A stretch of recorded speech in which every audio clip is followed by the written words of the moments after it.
Question number 5 fatanga question number 22 atop na thleng kha. Solve the following quadratic equation by factorization method tin ta. Quadratic equation akha arung pe a chang changin chu factorization method. Manga chaw turan ya kan thia factorization a chuanin splitting middle term kan ti te formula method kan manang chi to te ama kan han to ho. Khami fek kha ni ta. Ti chung question ni ka run select ka. Avai cho tur chuanin hun tetle min dai lo do wangin tin anol pigar chunga ba kha chu tuna kan cho tur sa thiam tan chuin cho thiam lo tur kha mi lo question number 7 na hi square root omang chi ho kha ni ya an the thiam dan tur zongin chu tiam boin question number 8 na po hi square root omang chi kha ni ya chumi le substitution method man ngai question pakhat question number 21 na kan thanga 7 le 8 le 21 hi kan chokonga ka run solve lenga uluk do kan chuanin hemi pathum ka solve atang hianin apa khui chu kan chongmai thei tura hang kai nga ya e chu chu ni ta sala thange question number 7 na chun en taila 3x square minus 2 root 6x plus 2 equal to 0 ti hanita ti chuan hei engting e kan chong an ti chu splitting middle term kha nga ya hei quadratic equation kha ni ya 3x square minus 2 root 6 tia hi mun tia kan split le tur kha ta ni apak zong chu ngai kan na siak le fe kanga 3x square ni nga minus sin por minus ni 2 root 6 tia hian bracket pati kan da le nga x omanga plus 2 equal to 0 ti le don ni te chu na splitting middle term kan man ho ga chu number pa ngai natural number mo khatiang chi root tel lo wang chi kha kan nang thina tun chu ma chuan root 6 hi lo nom ve ta ti kan split an ti kan so yang hela in plus room chuan heta in plus le bok da le tu ni ti chuan in hemi ta tam ni hi om je chu bel tu ra ni a bela 2 root 6 sok te ha kan ngai tu do na puntira patni le pathum puntir chu puntira 6 sok the bela 2 root 6 sok te ha kan en don ta ni ti chuan root a rem ran chuan kan fiat tu square root a chuanin square root of 6 le square root of 5 te hi apel thei mi do ne point ang che kan da ni lo chuanin te chuanin square root of 6 chu bel tur chuanin square root of 6 tho hi nga ya om je chu bela square root of 6 chu tur chuan kan thil bel tur pa dia khanin square root of 6 ve ve kha a om ngai ti na ne chu wang chuanin apun tir vela ka kan ngai tu ma ho in helaya achunga kan bel emo kan paitura hianin root 6 chu ani ve ve ngai gon tina khani photani kan ngai tu wang ta root 6 le root 6 kan bel chun 2 root 6 chu do na kan du tak kha chu hal theini chu wang chun a multiply po hana satisfy do na root 6 le root 6 kan bel khom chuanin 2 root 6 kha chu do na kan du tak kha chu photani han multiply chinila root 6 le root 6 point multiply taila root 6 le root 6 multiply chu root 36 ani na chu 6 total has chu ta ni chu wang chuanin bela 2 root 6 chuak the puntira 6 chuak the chu root 6 le root 6 kan bel khom khanin hetlaya middle term hi mun dia kan split ta ti na ni kita tan ke chuan cho har to lawa 3x square kan tianga minus kan tianga root 6x anianga ti chuanin minus le plus 2 minus root 6x kho anianga plus 2 equal to 0 ti kha an su ta ni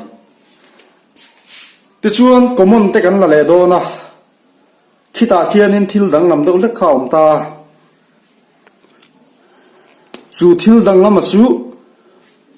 hanen tasin mai metala en thilan ta hianin 3 le root 6 a chun lak common thila kan nei lawa x la taila 3x minus root 6 ti halo chu ta hin lak common the om chuna chu minus so lon ta root 6x minus 2 equal to 0 ti hanin a chunga om phai nang talo ta ni chu wan chun tu na mi method ang che ki chu tle mat kan sim dang lam le do kha ngai don ta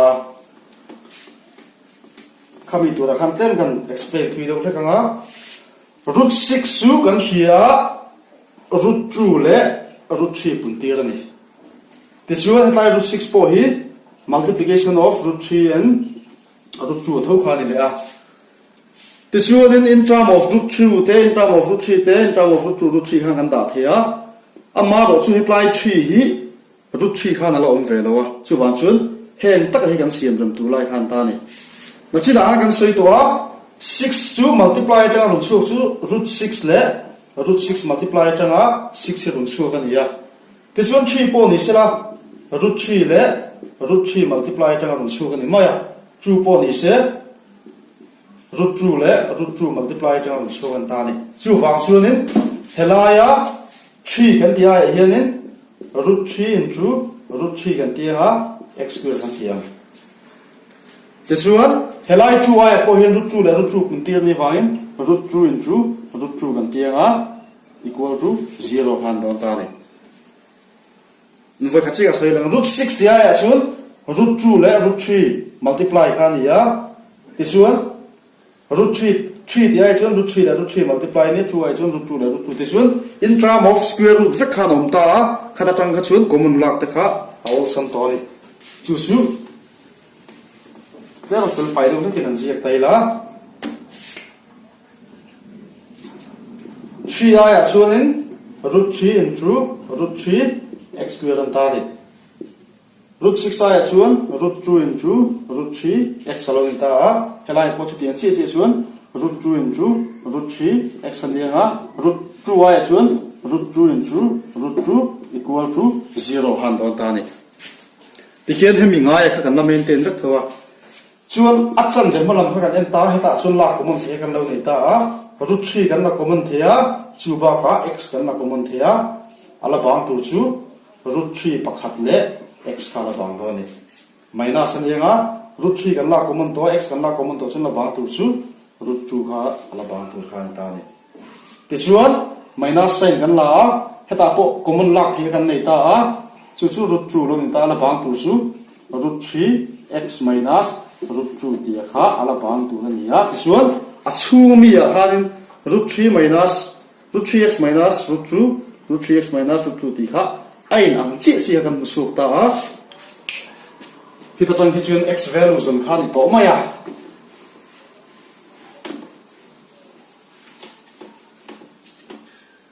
this one in root 3x minus root 2 into root 3x minus root 2 thawa kha equal to 0 ti kha kan hu chun ta ni this one root 3x minus root 3x minus root 2 thil patni ni ya ai nang chi se chu wa chu ni tu tu su root 3x minus root 2 whole square equal to 0 ti na khan ma ya and solve le tai la root 3x minus root 2 equal to 0 ti han me san square root khala la san square root of 0 to 0 tho khan ya this one root 3 x equal to root 2 la san root 2 lo ni nga x chu thuk ta tu su root 2 divided by root 3 ni chu su lo ma kan ji chu square root of 2 by 3 kha x value kan tu su tu su ta ni question number 8 na kan nen lenga 4 root 3x square plus 5x minus 2 root 3 equal to 0 ti kha quadratic equation mi run pe ka chu ni le ta tu na mi nen khen a ma mi nen kha dang ngam na chu ma mi a chu nin ala ya so middle term so a hian square root kha ma tu na ba thung chu nin coefficient of x le constant term a hanin root kha ma thung ani ke chuan a so dam sa step 1 a chu na ngai chi ching an chi le 4 root 3 x square plus kan tinga 5i in bracket kan da lenga x kan tinga minus 2 root 3 equal to 0 ni tain minus of vain minus om se chu thil pani puntir bela tang ni lo paya 5 shok the kan jong le don ni chu thil pani puntir ta chu nge kan ti chuan 4 root 3 le 2 root 3 ni 4 root 3 le 2 root 3 kan puntir sina pali le pani puntir chu pali da ni ai chu ni root 3 le root 3 puntir chu kan seng to a 3 ni ta chu 24 an ta ni ala a hian square root kha om ve kha ngai to lo ni a chan chu paya tanga run chok tu ra kha 5 ani wa he ni thil pani kan puntira kan paya 24 sok the chu chiang ha ni pathuma tanga pare chu kan pai chuanin 24 chu don chu wan pai hian 8 le 3 kha kan mang do ni splitting middle ta ma ra chu number lin zo ki jem sak zel tur ni te chuan an siam ram le ta hi 4 root 3 x square kan tenga plus 8 x kun tir chu 8x alo nianga minus anianga 3x kun tir chu 3x alo nianga minus 2 root 3 equal to 0 ni kha an show le ta ni te chuanin kan en wang ta heta hianin 4 oma heta hian 8 oma heta hian minus 3 oma ta hianin 2 root 3 om tak common lak bo kan hisab le dona apa nga enga la kha kan tum le nga a theilo chuanin he ngoi kan siam ram le don ni chu chuan ting hian en kan ti chuan 4 le 8 a chuan common kan lak thei chu 2 lo ni oh sorry 4 lo ni ta a x nei ve ve chu wan chun 4x kan common ta a helai la bang tur chu root 3 le x kha la bang ta ti chun plus kan tianga 4 in x kan la to 4 in 8 chu mun ni ni chu lo ni ta minus c kan la theya ta hin minus kan la ta ni ti chuanin a chunga mi hi root 3x ani wang hianin helai hian root 3 kan ma mo don ti na ni chu wang chuanin veilam pang hemi china hi chu khoi dang lam ngai mi lowa helai china hin tlem an khoi dang lam ve tang a ma mi chi chian root 3 chu an chan tir len tur chu root 3 into root 3 an chan tir le nga x kan tianga minus 2 root 3 an tiang oh helam pang chu kan siam zo to a ngai ngun copy mai nga he hi equal to 0 halani 4x ania root 3 x plus 2 ti lo ni ta minus root 3 kan la common thei da chia root 3 kan la common chu la bang tur chu root 3 x ania minus a minus plus ania 2 equal to 0 a chu mi pati kha alai nam ta chia chia ta ni aba ka hi chu ma kan solve an khan to ma ya root 3x plus 2 into 4x minus root 3 equal to 0 ti han dai ta ka paniam mu so te chu root 3 x plus 2 equal to 0 or kan ti lenga 4x minus root 3 equal to 0 han ta te chuan root 3x equal to minus 2 lo tu nga ta chuan 4x equal to plus root 3 lo tu nga x chuan tu chu minus 2 by root 3 or x equal to root 3 by 4 ti kha a solution nan ta ni question number 21 na kanen lenga 2 into x minus 1 divided by x plus 3 minus 7 into x plus 3 divided by x minus 1 equal to 5 when x is not equal to 3 x is not equal to 1 ti hanita ti chuanin hei hi a chaw thei dan pakhata chuanin 2 in kan multiply nga LCM x plus 1 x plus 3 le x minus 1 LCM kan la nga a zon khati khana chaw thei thoni ama ro su khatiang chaw dang kha chu tlem na thui do do chu wang chuanin tun chu mai chon substitution method kan hang do na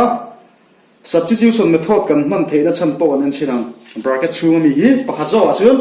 x minus 1 divided by x plus 3 tin ta chun x plus 3 divided by x minus 1 hemi te pathi na hi pathi hianin in relate na khan ne in lai chi na kha I in relate dan chu pakhat jok letling hian pakhat hiom ni om je chu hemi reciprocal chu hei hi tina ni x minus 1 ta in moi oma x plus 3 achunga om ta I letling chi chu wang chun substitution method kan man da tur chu let kan tianga pakhat jok jok ama sa jok hi y equal to x minus 1 divided by x plus 3 and tiang this one y in x minus 1 divided by x plus 3 at chuan chiang takalang chu hemi letling zong chi x plus 3 divided by x minus 1 chu y letling kha ni ve ma ya y letling chu reciprocal chu 1 by y kha atuta hemi te pahi kan lo nei ta ni the chuan y equal to x minus 1 divided by x plus 3 1 by y value kan nei to chuan tu na mi hi chu 2 into hemi a hit y kan ham ta 2 into y minus 7 ni ta chuan 1 by y kha ni ve ngai thunga 7 into 1 by y equal to 5 ti kha equation kan nei chu ni ta phap ta ki gan solve la quadratic equation kha ron solve le dona he solve tu ni ha 2y ni nga minus 7 the 1 to 7 by y lo ni nga equal to 5 ani nga a hnuai 5 om hi eliminate tur chun y bok oh sorry a hnuai y om hi eliminate tur chun y bok hen equation hi kan multiply le nga LCM wala ka pati ai chun tin ol sam mai so ka 2y le y pun tir su 2y square lo ni nga 7y le y kan pun tir chun 7 lo su nga 5y le y kan pun tir chun 5y lo su nga quadratic equation ka kan su do ta ni 2y square le la ma kan san chun minus 5y lo ni nga minus 7 equal to 0 ni ha equation kan ni khan ta ni kita tang kin y value kan solve le ang chu su claim in hi chu kan shortcut de unak to nga achawla kan tiam to splitting middle terming kan tia 2y square kan tia multiply 14 suak thei paya 5 suak thei chu again ti chu pasari le pati tho khani 7y plus 2y minus 7 equal to 0 khani ta le ti chuan heta tang chuan y kan la common thea 2y minus 7 lo sunga ta point plus 1 kan lak chuan 2y minus 7 tho lo sunga equal to 0 ni nga 2y minus 7 equal to 0 or y plus 1 equal to 0 claim ka direct ta dewa kita tang hianin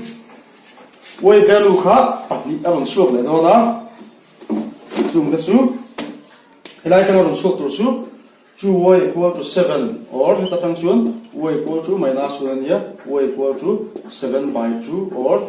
y equal to minus 1 ti kha kan bi suak ta ni te chu na china khanin substitution method kan hon tira khan let y equal to x plus 3 divided by x minus 1 ni ro se kan kita of x minus 1 divided by x plus 3 ni ro se kan kita ti chuan tu la hin y value pahni kan musuak ta hemi y value pahni mang hian x value ka chu kan zong le mai do na har to lova ti kan tiang when ama sa zo wa chun y equal to 7 by 2 kan musuak ba hin when y equal to 7 by 2 kan tianga hemi equation a hin kan dalu tang y a chuan 7 by 2 kan dalu chuan x minus 1 divided by x plus 3 halu su ta ti chuan ni tatang hian 7x pun tir su cross multiply nga 7x ania nga 7 na 3 su 21 ania 2 la x su 2x ania nga minus 2 x song vela ma ta kha ni le ma 7x minus 2x ania nga le la ma chuan minus 21 le minus 2 halu ta ti chuanin 7 le su kan pai chuanin 5x lo su ka nga minus 23 halu su ta x value tur su minus 23 by 5 ti kha for x equal to y equal to 7 by 2 han ta ni khatian che khan y value kha pakhat kan en le nga chu 7 by 2 ni to lowin minus 1 kha ni to ma ya y kha minus 1 ni huna chun equation kha dang lam le do na headline 7 by 2 kan man ai hianin minus 1 kan mang le do na minus 1 equal to x yan nung le do ta cross multiply le hnu en 1 mang ania x le 1 put tir chu x alone ta minus 1 le 1 chu 1 ania tiang che khan minus x ania nga minus 3 long ta hele lam kan chun plus x alone nia nga ding lama minus 3 loma plus 1 alone pok nga 2x lo ni nga minus 2 lo su nga x value lo su to su minus 1 om je su y su minus 1 ni huna su x value su minus 1 ka su long ta tuna kan nei ta su x equal to minus 1 or x equal to minus 23 by 5 ti ka kan answer to ta ni